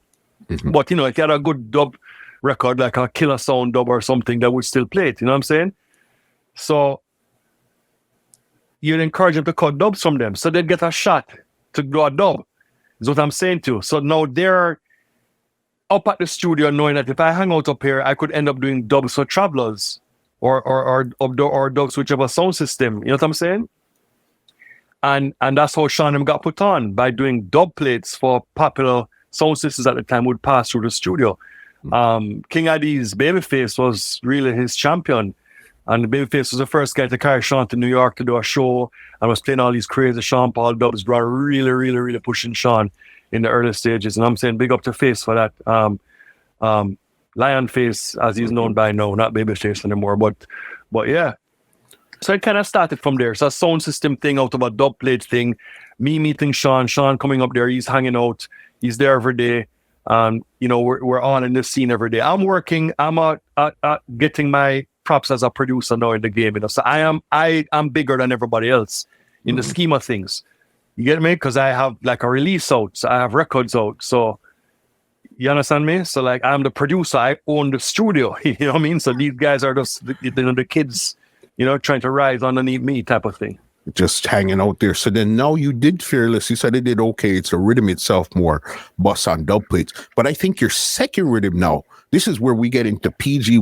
This is where your entire life completely changed from here now. Take your time with how you even came up with the PG Riddim here. So the playground rhythm again. Remember I spoke to you about the hip hop production, right? And learning how to produce hip hop and taking the breaks and learning how to put together hip hop music and hip hop production. So the time came for the second rhythm now. Remember, I'm still actually doing jingles, to make a living, because this music is not making me any living. Like from the actual producing records or working with Sean and these people, all of that is just a financial expense daily. Yeah. So I'm doing my jingles to actually make the actual money to pay rent. So it comes around time to make this playground rhythm. So my only way of doing production at the time was to produce like a hip hop producer, because that's how I'd learned production when I was up in Canada. So I'm applying the same principle to it. So I'm saying, okay, well, I'm going to sample a piece of a record and loop it up and chop it. I'm going to sample a snare drum from another record. I'm going to sample a horn lick from another record. I'm going to use a bass line and filter it down. I'm using all these hip hop techniques to build this beat. So I ended up building the playground rhythm thinking that, okay, I wanted to have an 808 kick drum kind of sound because I love that 808 kick drum from hip hop stuff I'd never heard in dancehall. So I ended up using that to make the bass line, the do-do-do-do-doom, do-doom-do-doom, doom-doom, doom-doom. So it's an 808 kick sample playing the bass. There's a sample in there at the beginning, which is taken from the Roots, the hip hop group, the Roots. They're fully credited. They get a publishing share on the record. And I can't remember the other elements. I got them from someplace else. A hip hop snare, which I got from some other hip hop record, and also the lead line, the bam bam bam bam, was like a piece of an instrument which I'd sample off of a record, and I'd pitch it up and down and played it as well. You know what I'm saying? So it's all hip hop production techniques which I was using to build this track. So I built up the track and I liked it, and I liked the bounce and I liked the feel of it. And I was like, okay, this is my next juggling. So once again, rallied the troops and, got Sean again. And I mean, Sean was just like there and got like, Cabra and Sprague and like all these guys. No, I had a higher caliber of artists to record because I'd met them from the dubplate sessions that they kept coming to the studio. So now when I'd link them back, I'd be like, yo, I have a rhythm. And they're like, okay, this kid, all right, he has this wicked studio with his digital thing. I'll work up there and he's a cool guy. All right, let's go check him out. So I get to record as I said, a better, set of artists this time around on this rhythm. So we'll do the project, complete it, and put it out there, and it's playing in the summer. And it's getting a fair amount of response because the Cabra was the big song on it. We want one of them hot girl with them out there style, play some pampa like baby, you know what I mean? And his song was big. And Sprague Ben's tune was, woman want the long performer, strong performer, mandingly down, you know what I mean? And his song was big. Sean now had gotten, this was his real breakthrough. Woman no wanna bet, them I gonna feel violate, you know what I'm saying? So he got his breakthrough record. Renaissance and these guys now are playing clubs, uptown clubs now, like Mirage, which I just opened, Mirage nightclub at Sovereign. Big, fancy-ass nightclub. Jamaica never saw anything like this before, bro. Split-level club with, like, TV screens in the floor over plexiglass and a big stage and a balcony and a private VIP with a pool table. I mean, it was incredible. So the entire freaking Kingston is coming up there, uptown and downtown, and places rammed all the time. And Renaissance is there as resident disc jockeys and guys like Ramo, who was there as a resident DJ as well. And these guys are all playing up there. So we're kind of productions up there and getting them played. So the rhythm is beating in the club, bro. And getting a lot of love. Because everybody kind of knows that, yeah, man, it's Jeremy's uptown guy. And it's, Sean Paul, them is on the rhythm and whatever. And the rhythm is getting a lot of love and playing in the summer. So the story really goes that Beenie Man hears it in the club. And he sees one of the guys in Dutty Cup who didn't speak about, which is Mr. Chicken. Rest in peace, Mr. Chicken. Yes. So Chicken was there, and Chicken came from Sandy Park as well. And Chicken was a part of the crew and up in the early days hanging out. How Chicken came up there is another kind of interesting story. We can sidebar into that. But Chicken was a part of the crew, and Chicken was a person that Beenie saw. And Beenie must ask him, I guess, like, yo, this is your you guys rhythm. Like, Beenie just saw us as one collective then, Dutty, Jeremy, Sean, Dutty Cup, whoever. And say, man, your guys rhythm this, I want to come for the rhythm bad, I want voice for the rhythm. So I said, all right, no problem. No, sorry, I didn't say all right, no problem. Chicken said, all right, sounds good, no problem. So this little arrangement was going on between Chicken and Beenie. I'm sleeping one morning late. Not that late, but like 8 o'clock or something, my phone rings and Chicken calls me and says, yo, Beenie Man says he's coming for the Riddim. Sorry, coming for the Riddim. So you mean Beenie Man is coming for the, what does that mean? We saw him in the club last night, bro, and him love the Riddim and him say, go on, come on voice, and I'm going to come check you, and I told him the address. So I'm like, oh, fuck is Chicken talking about? It's 8 o'clock in the morning, bro. Like, you know what I'm saying? Like, all right, bro, whatever. I hang up the phone, so I go back to bed, you know? So, look more, I hear my buzzer buzzing at my front door buzzer, and, you know, and so I'm just like, what the hell? I don't know how long it was, maybe half an hour later. So I go and look through the keyhole, the peephole of the door. And I said, this guy named Mankind was a dread artist, cultural artist. So I'd been to the studio before and cut dubs. And I see him standing in the peephole, like, you know what I mean? So I'm just like looking at it like, what is Mankind doing? What time is it? I say, these guys are crazy. Like, them coming here to a cut dub. It's fucking 9 o'clock in the morning, bro. This is some bullshit. So I'm just like, yo, fuck this. Go back to bed. Hoping they'll just go away. So again, the buzzing and the knocking on the door. Like, I saw get up back again and go and look again. This time when I look, though, Mankind is no longer. You know, if a man is standing up at the keyhole to your door, bro, he takes up the full frame of what you can see. Now he's no longer standing there. He's sitting, you understand? So now I can see through the keyhole like everybody who is out there. And when I look out there, bro, no, I'm seeing Beenie Man. You know what I'm saying? And I'm just like, what? Beenie Man, I'm like, Jesus Christ. Then it's clicking in my brain. Oh my God, Chicken did say Beenie Man was coming, but these men are moving, bro, like 9 a.m. Sheldon. I was like, what the hell? Get up quick, bro. Toothbrush in my mouth, wash face. Bam, bam, open the door. Beenie Man, yeah. Come from the Riddim, yeah. Like that type of thing.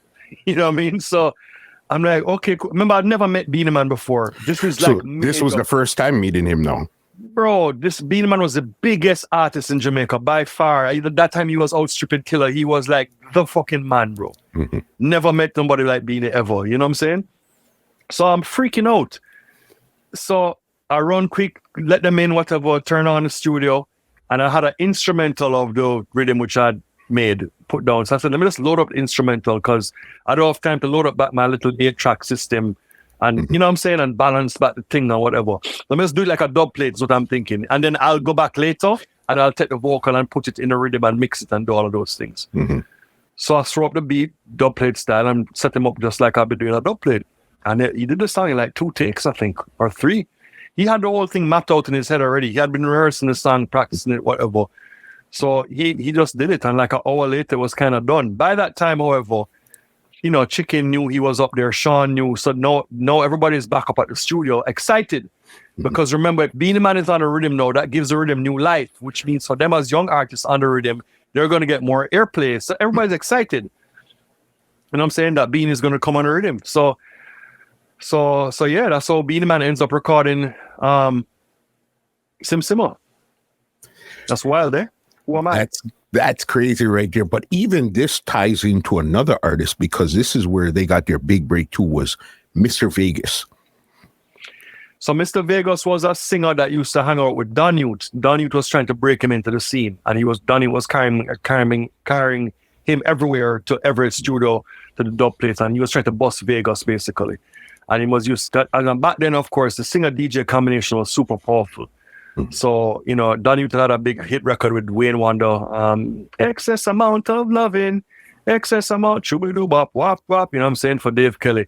So the singer-DJ combination, bro, anything, Shaka Demus and Plus, from back then, singer-DJ was how you did it. So Don Yute had Vegas was trying to groom him as his personal singer to do his combination records with. So he had introduced Vegas to me. He had come up by the studio before. He had been doing dub plates. And Vegas sounded very much like Pinchers at the time and that kind of style. And when I did the Riddim, somewhere around that time, him and Daniel stopped linking and stopped hanging out. And he came back to me to voice on the Riddim. And I was kind of like, okay, well, this guy's not really with Don Yute anymore, but he kind of was like, oh, please, no, I'm a bad tune or whatever. Basically saying that, not because I'm not with Don Yute, but you met me and I know, give me a chance. So we recorded Nike here, and I decided to release it as the B-side of the Danyute 45. Because in my mind, it was still Danyute's association that got into the studio, and I couldn't press another record just for him because it costs for me to press another record. You understand? That's a whole other set of labels, a whole other run that I'd have to do. I remember them times that you had to go to your distributor and they would tell you how many copies that they're going to print. People don't know this now. Press. Yeah. So I'd go down to Jason Lee at Sonic Sounds, who was my distributor, and I'd play him that tape in his office, the digital audio tape, and he'd listen to the songs. And Jason them would know as a distributor, oh, you have a Beenie Man? We're going to press 5,000 copies of those. You have this person, 3,000 copies. That person, 1,000. And he would gauge it because it's his expense now to press records, but I'd have to go get the labels done. So I'd have to print the labels, bring it back to him and hand him. So he'd have to tell me, we're going to press 3,000 copies of this one, get 3,000 labels essentially. You follow me? Then I'd have to go to the graphic arts guy, print up 3,000 labels, bring it back to him with the name of the artist, the credits, everything. So he could give it to his guys that go in the stamper room and they stamp the records and press down the paper on the record and boom, you get a 45, right? So I knew that I wouldn't be able to press another whole 45 with just Mr. V because nobody knew him. My distributor would have been like, forget that. So basically the cheat code was like, okay, put it on the B side because you're just going to put instrumental anyway. You know what I mean? And then they're like, oh, okay, no problem. Yeah, we can just do that. We'll just put it on the B side of the 45s because we're not doing a whole other press of 1,000 copies that some guy nobody knows. Vegas' song exists on the back of the Danyute 45 to my recollection. And after Beenie Man came on the Riddim and it started to really blow up again all over again, then this jockey started discovering all the songs on the Riddim. God. So as before, you would have seen the Danyute and play the Danyute and they're all right, cool. And Mr. V, what is this? Nobody cares. You know what I'm saying? And I remember, because I'm juggling, bro. Like, you're not going to juggle 10 songs. At the time, you're going to juggle the best 4, 5, 6 records. You know what I'm saying? So yeah, that's what happened. And I said afterwards, it took new life and people started to rediscover the rhythm and play all the songs and people started to flip them over. I'm like, what's this? And then that's how they discovered the Vegas record. Right there. So then when did you really know that this Beenie Man was really taken off? Like, okay, we have something here now. This is going to be really crazy. So the Beenie Man record now, what happens is that I had a friend of mine who played on the radio named Jerry D.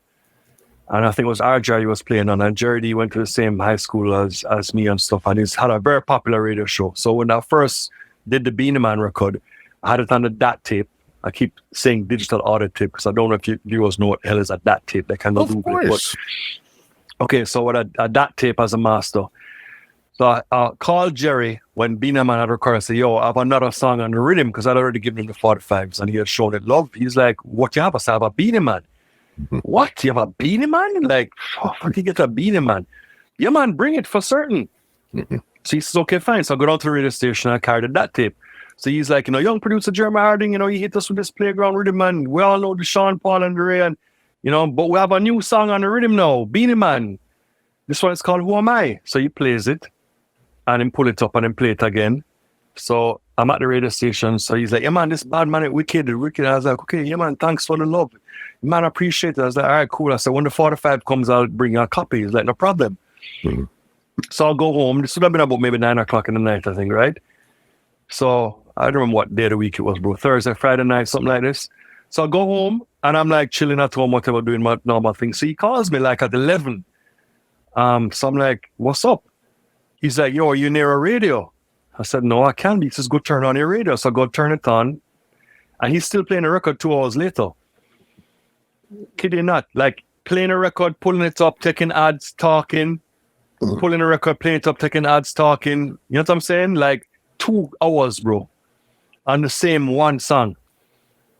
Bro. And he said to me like, yo, you don't understand. The phones are lighting up. People are calling like crazy. Everybody just asked me to keep playing this record over and over and over and over and over again. I was like, yo, this is incredible. So I've been like, maybe, let's say it was a Friday night, for example. Thanked him profusely again, went to bed. By Monday morning, my distributor, Jason Lee, is calling me. What the fuck is going on? I said, what happened to you? Everybody's down here asking me for the Beenie Man record on your Riddim. What Beenie Man record? And I was like, I haven't brought it yet, because I just took it to Jerry. He was playing it on Friday. He was like, yo, I need to bring that. No, every record shop asking for it. Everybody's coming in there asking for the record. I was like, shit. So I ran down there with that tape and gave him the beat. Remember, I didn't even mix it, bro. It was still just like on the instrumental, or, you know what I'm saying? Like a dub plate style. But I was like, it was working. So what was I going to do? So I went and I took it down to him. And he basically shut down all the presses at Sonic Sounds. There are like 5-6 presses. Remember this big manual label thing with people pressing records, bro. He shut it down for that week. He just pressed my record alone. He showed me. Came back in 2 days. He's like, yo, come with me around the back. He's like, look. He's like, everybody just pressing your record. That's the only record we're pressing.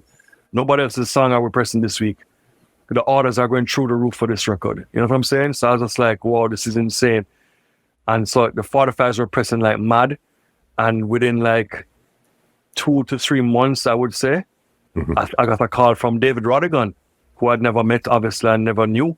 And he just called my house. Remember, it's house phones. Nobody's cell phone don't come in yet, but the house number was on the record, and he called me. He's like, this is David Rodigan, and you realize you've got a top 10, top 5 record here at the BBC, right? You know what I'm saying? He was freaking out. I was like, what? He's like, this record is monstrous. And it was this massive crossover pop record for them, you know what I'm saying? In the UK. And I've spoken to David in recent years, and he was giving me that whole story about it, actually, about how he deliberately left the record lying around, you know what I mean, like at the radio station for guys to kind of find it themselves and pick it up and play it. And there was a pushback from him trying to push these reggae and these dancehall records on the station, because they're like, yo, what are you doing? Like, you always come in here and try to play it, you know what I mean? And I think he ended up, like, getting the record into rotation after I recall the story, and I think he ended up losing his job at that station. He moved to another station because of it, because they're like, yo, you're playing too much of this urban music you're trying to play like on these radio stations, you know what I mean? And so it was a monumental achievement, even for just as a dancehall record in the space, I guess is what I'm trying to say. Not just for Jeremy, not just for Beenie Man, but just like in the space of the world of things, like for that record to kind of really break so many boundaries, getting played on so many radio stations, like which would never play a dancehall record ever. You know what I'm saying? And so the phenomenal success of that record, like it triggered something for the entire industry. Because remember, you said you were trying to produce hip hop and stuff like that. So it's almost like you inadvertently produced a hip hop dancehall rhythm without even realizing what you were doing at that time there. That's pretty much what happened, because a lot of the feedback I'd gotten from especially DJs in New York, and they said like, yo, the reason why we can play this record because tonally and orally it sounds like a hip-hop record. So even though it's dancehall, it's Beenie Man DJing and the patterning is dancehall, when we play it alongside the hip-hop records, it makes sense. It sounds the same. Yeah. You know what I'm saying? And that's really the production techniques. Not at the time I wasn't there trying to be like, oh, well, I produce this because I used to make hip-hop and this is how I did. Like, I wasn't talking that. We made a record. I just put out a record just the way I knew how. The flip side is other records in dancehall were being made like by programming drum machines and by live players. So a drum machine would program the beat and live players would play in keyboards on top of it, and sometimes even live bass. You know what I mean? Like what we used to call phrase the rhythm. So if you hear like, you know, ba ba na na ba ba na na ba ba na na na na na doom coom coom coom coom, like that type of thing. Keyboard phrases. You know what I mean? Doom doom doom doom doom doom doom. This was dancehall. That's how you made it. But I didn't make a record like this. I didn't make the keyboard phrase like that. I didn't use a keyboard. I used a sample. The texture was different. I didn't program with drum machine sounds. I programmed with sample sounds from other hip hop records, which arguably might have been like real kick and snare sounds that they sampled from old R&B records. You understand me? From the 60s or 70s, and I resampled them. So the whole texture of the record was different. And the hip hop DJs in New York especially would come and say, yo, we can play this record alongside our hip hop records. It sounds like it's the same thing. It's in the pocket. It has that feel to it. So then now you, as the new guy, the uptown man at this too, you have this massive worldwide record. How did the industry or other studio producers and stuff start to treat you now? Because it's like you're almost like a wonder kid. Like, who the hell are you to come up with this? That's exactly what they thought. Who the hell are you? Pissed off for the most part. not really impressed. There are a few people which I'd met which embraced it. I must big up guys like Tony Kelly, for example.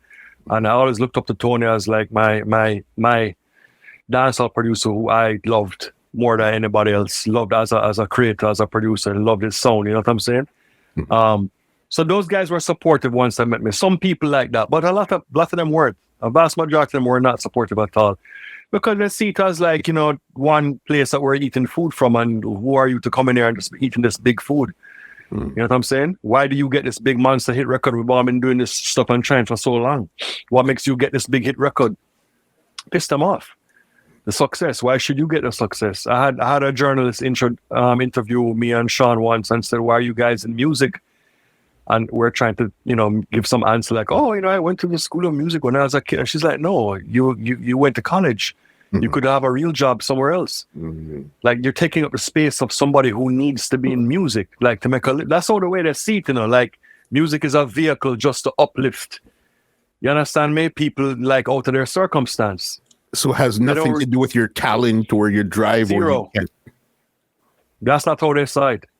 They see it as like this is a hustle that poor people can use to get somewhere in life, or people that have not an opportunity can use to get somewhere.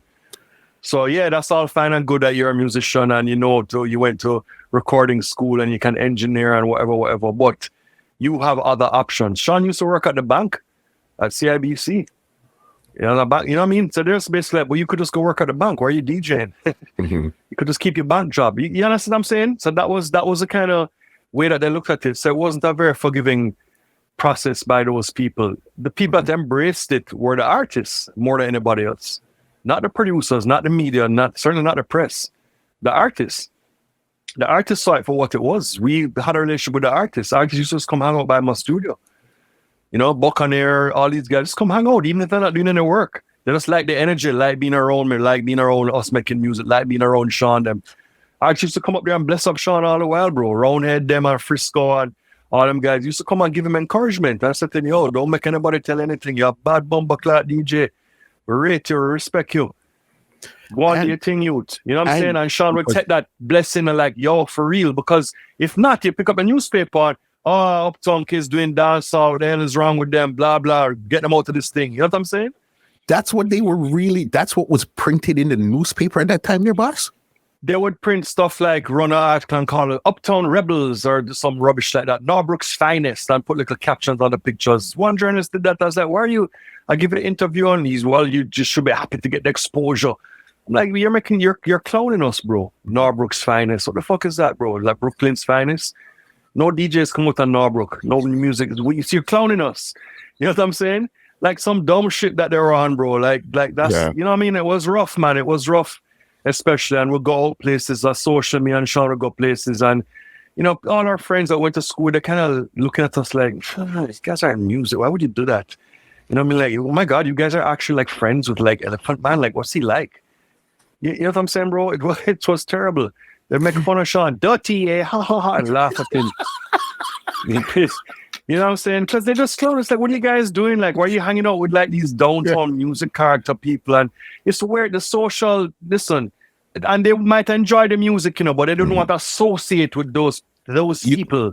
You can't be seen talking to those people or associating with them. There is no, the crowd, the thing, it wasn't, the society wasn't blended as much. It was still very, very separate and distinct. Okay, so it was very hard to deal with as people. Bigger than that, we just love the music.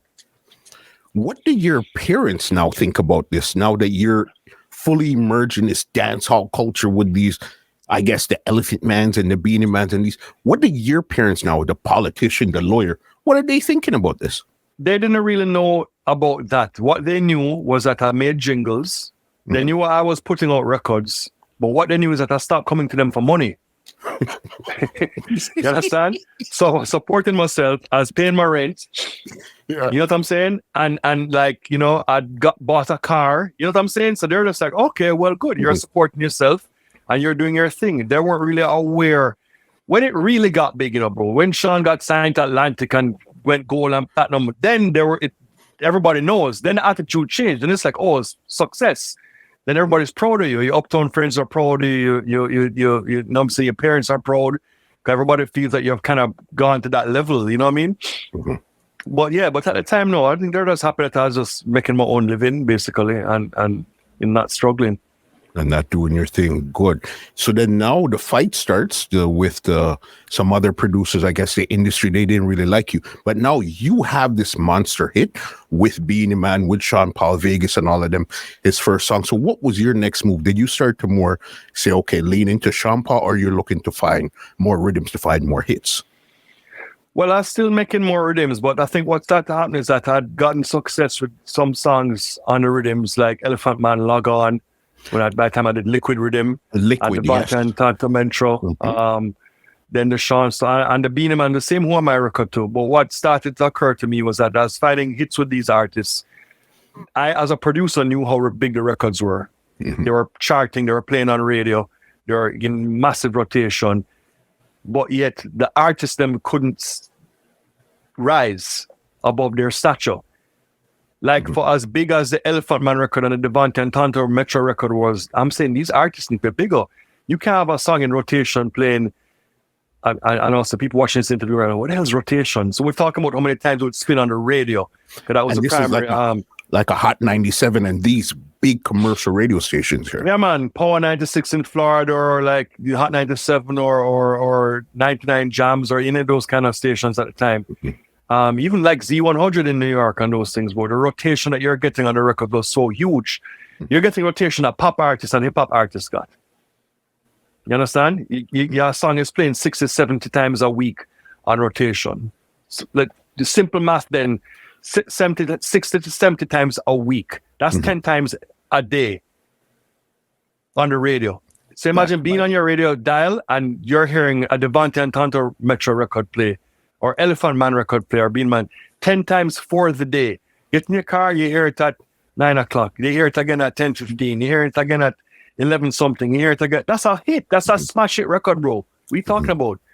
You know, I mean, that's a monster record. You listen to the radio 10 times for the day. So the level to which that got, the artist couldn't seem to grow. So that concerned me. And then I started to kind of feel that maybe the artists don't have proper management or guidance. I don't know what to do to push their act to be the, you know what I mean? So that led me to focusing more into kind of helping Sean, which was helping, because initially it wasn't an arrangement like, let me be your manager and let's sign this piece of paper and let me represent you. Because I know about music management, artist management, didn't know jack shit. But what happened is that people started to call me to get to Sean, because it's my number on the record label, right? So people are calling my place. I'm like, hi, we'd like to book a show with Sean Paul. And I'll be like, oh, okay. How much would he go for? And I'm like, I don't know. So at the $2,000, and like Sean Moore would be sitting there like playing FIFA or something. You know what I mean? And I just look at him like, oh, somebody wants you for a show. $2,000? And he just kind of like, yeah. I'm like, oh, $2,000. And it's like, okay, how many tickets? And I'm like, you want me to come with you? And he's like, sure. I'm like, 2 tickets. And I give him the names. And then it was like, okay, cool. And he was like, yo, thanks. And I'm like, all right, cool. So then now we have a show. So me and him rolled to the airport. I used to go to the bank and take money out to travel, because I'm saying, like, I'm going to need expenses. I have to pay for cabs and whatever, and just money to walk with in case of anything, you know what I mean? So I go withdraw money from the bank to go and go to the shows with Sean and just go with him. He didn't have a DJ, obviously, so I'm just DJing and a producer. So I'd play the tracks for him at the club.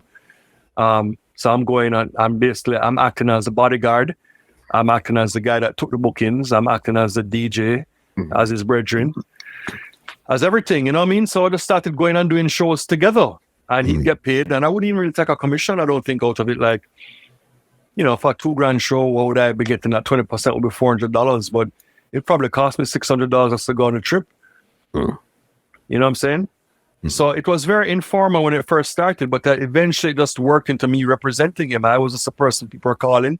He felt comfortable with. We started the more shows and the more things together, and I just ended up being his manager and just kind of driving the point of, like, somebody needs to do this part of the job, because by this time now, Sean started recording for other producers now, because remember, like, once you bust as an artist now, Sheldon, people would call it a voice. Before that, nobody wouldn't voice Sean. He was just voicing for me. You know what I'm saying? And then now he's voicing for Tony Kelly. Now he's voicing for Steely and Clevie. Now he's voicing for Jammies, for Arrow, for whoever. Like, you know what I'm saying? So now I'm saying like, oh, well, he's recording for other producers now. So I don't have the burden of being the guy to constantly be releasing a Sean Paul record. You understand what I'm saying? That's let other You just manage, I guess, the release. You just manage the whole structure of it instead of having just his relationships. Because I found like that was a part that was lacking because we want to talk about good artists, you know. Any good artist you can think of. It don't matter who the hell produced them, you know. At the end of the day, you know. You know what I'm saying?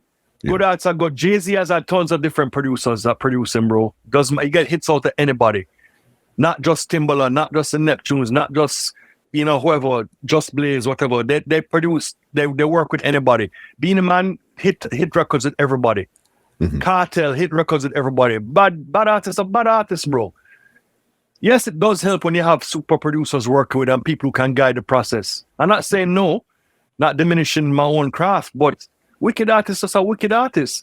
And Sean had reached a point where he was just getting hits all over the place with all different producers. And I was like, you know what? I don't need to worry about being the guy producing. He's making hits. The problem is, what do I do with these records now?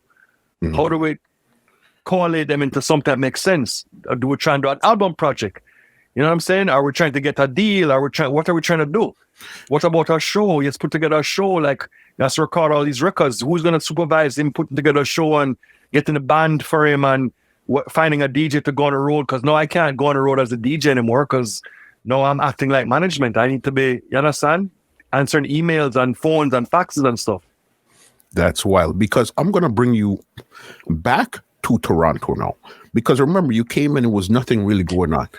To me, and when you talk to most people, Sean Paul got his break from Toronto, especially when he put out the Give Me the Light music video that was directed by Director X. Toronto was an integral part because at the time, Give Me the Light was a massive record for Sean. It came out of Miami. And the record was huge. Juggling was big. Triton was a producer. Not Black Shadow. First Triton, yes, exactly. Not the current guy. And we wanted a music video because BET was a big hot happening thing, and Caribbean Rhythms was a big show on BET. It was Rachel Stewart, who was the Jamaican, who we knew, and she married the guy from BET, and she was a hostess on the program. And we're all excited, and everybody got cable. It was a big thing in Jamaica, cable television. We moved from the satellite dish that I spoke about earlier, and no, we had cable. You know what I mean? So it was a big thing with music videos. So we were like, we need a music video. So we went to VP Records at the time. I was like, yo, this song is huge. We really need a music video. And they're like, music videos, and they're very costly, and we don't know, and da-da-da-da. Just give us a record first, and let's put out the album, and then we'll see what happens. And you know, and I was like, all right. And I was like, no, we need a video. And then we stuck out, like, no video, no album. So we delayed handing over the masters to press and put a video. Maury Elias was at VP at the time, who was our A&R and also key figure in the development of Sean. Maury was spearheading the project and saying, listen, I agree with you guys with the music video thing. We started to reach out to directors. And I think it was Maury's reach out to Little X to be like, yo, we have a hot Caribbean artist here, a guy that has a real chance of crossing over. I mean, Maury had worked before, like Cutty Ranks and a whole bunch of other people, and he was like excited by the prospect of an actual dancehall star being able to break into the mainstream. And Sean had all the ingredients to break into the mainstream. The first major agreement was massive hit song playing on the radio in many, many, many markets. Not about being brown and all kind of nonsense that people want to talk about. It's like you had an actual hit record which was playing on stations. And you had no visual exposure at the time. Think about it. This is before the music video, you know. So what is being, it's nothing about color and looks and image yet. We don't get there yet. This is just a record that is actually playing and beating the dance, bro, and beating the radio stations heavy. On a hardcore dancehall rhythm. It wasn't like it was made for international whatever. This was a hardcore dancehall rhythm. Precisely. Hardcore dancehall rhythm, toe to toe with all the other artists on the juggling and still playing and tearing down the place.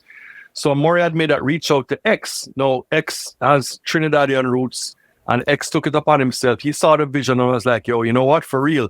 Them time they like Toronto, like big up the Cardinal official, like them man was really holding it down for like the Caribbean scene and doing the kind of crossover between the dancehall and hip hop, you know what I'm saying? And he was part of the sound.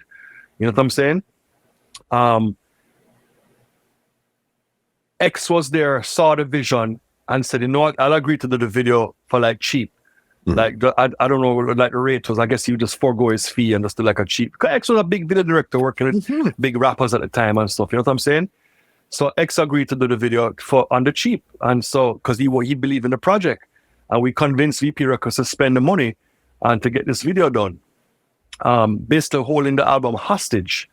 So myself and Maury met with X. And then, of course, the whole Canadian connection comes back. It's like, oh, Jeremy. I was like, yeah, I used to live here in Toronto. I used to live. John Bronsky was my roommate, and I know Big C, and I know these guys. And you know what I'm saying? And they're like, oh, yeah, Toronto guy. So the Canadian thing was there, and XM recognized that, yo, this dude was just living up here, you know what I'm saying, in the scene with these guys and knows what's happening. And he has this ad from Jamaica. And the whole thing was kind of getting sealed up for it. And X did this concept with that music video, and they used Ponytail, the young dancer girl, and all these Toronto kids got a break dancing in the video. And it was like a really big excitement. And the video went on to be, at the time, I think, for a minute there, it had a record for like longest running video on BT or something like that. You know what I'm saying? Okay. And the whole world was just like, what the fuck is this guy? Like, this Sean Paul guy, the video concept. Everybody knows the first time he really had a visual. And this is key that people need to understand, that the record was big. It only got bigger because of the video, but it got to that stage because it was a massive record. You know what I mean? To start off with. So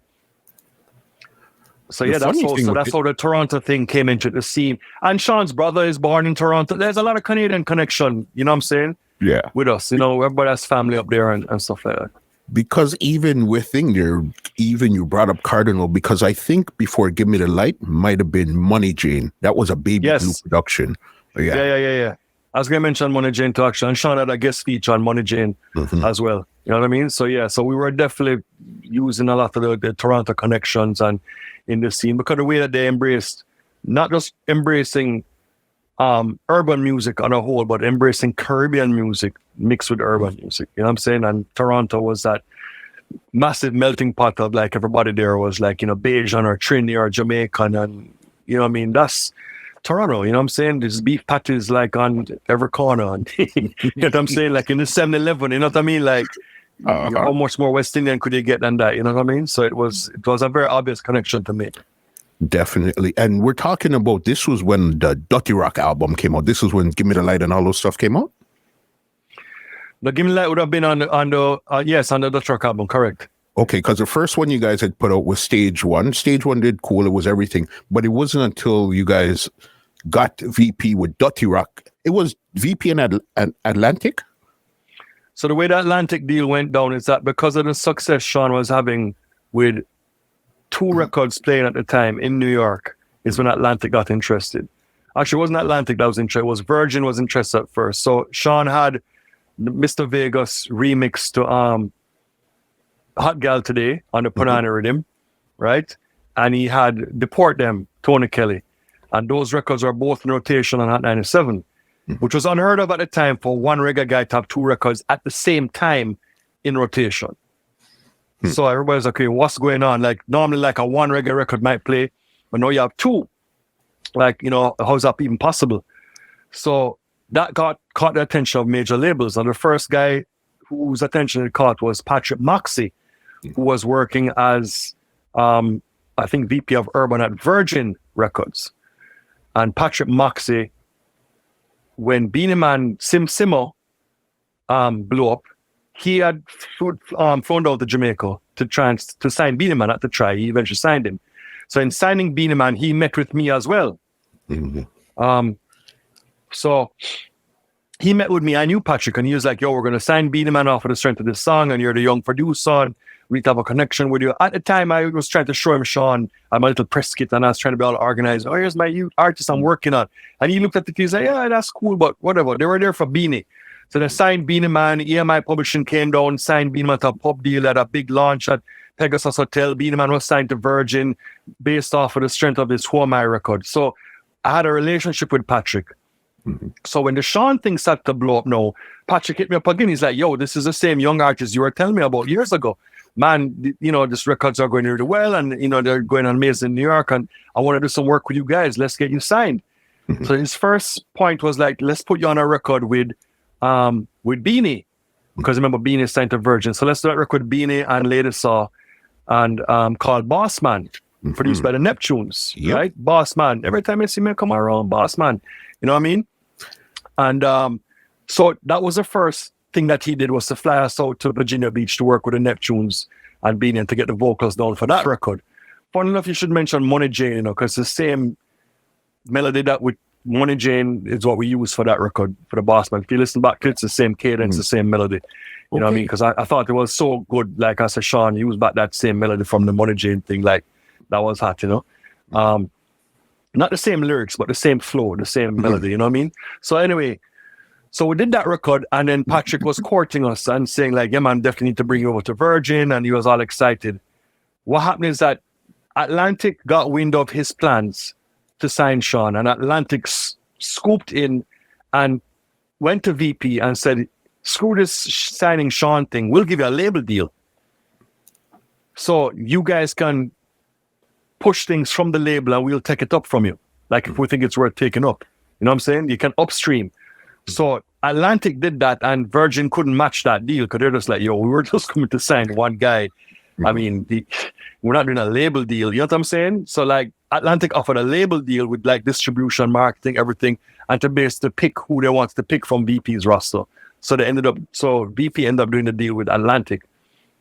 And so Atlantic handled all of the big major label stuff and big budgets and radio and promotion, marketing, etc. And, you know, putting him on, you know, late night TV shows and, you know, massive touring opportunities.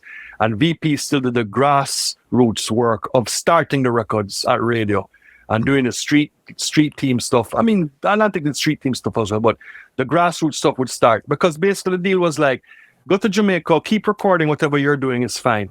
If it looks like it's big, then Atlantic is going to take the record. If not, you can just put all your records with your local 45 people, them in Jamaica, the local juggling people. It's not a problem. They can do the licensing with VP. It's not a problem. We don't really care. Those records don't bother us. We understand that you need to retain the core. So we can't just cut you off and be like, you can't record for anybody else. You're signed with us now, and everything has to go through us. They were like, no, you keep making your core records and keep the core alive. So don't be afraid to like voice for a local producer in Jamaica and just have those records playing in the core. If it gets big, Atlantic will come in and knock on their door and be like, hey, he's signed to us through VP. So thanks, we'll take this now, compensate you, and we'll put it out on an album or make it a single or into a big song. At that, they're crazy, because there was even Vegas now, because Vegas at this time here, I think Vegas got the break international before Sean Paul. But he was telling me that there was a situation now with that same Sean Paul and Mr. Vegas song where I think you guys wanted to put it on his album, but this is where he was going to get X'd out of the deal or something. I'm not sure. Could you explain how you remember that to go?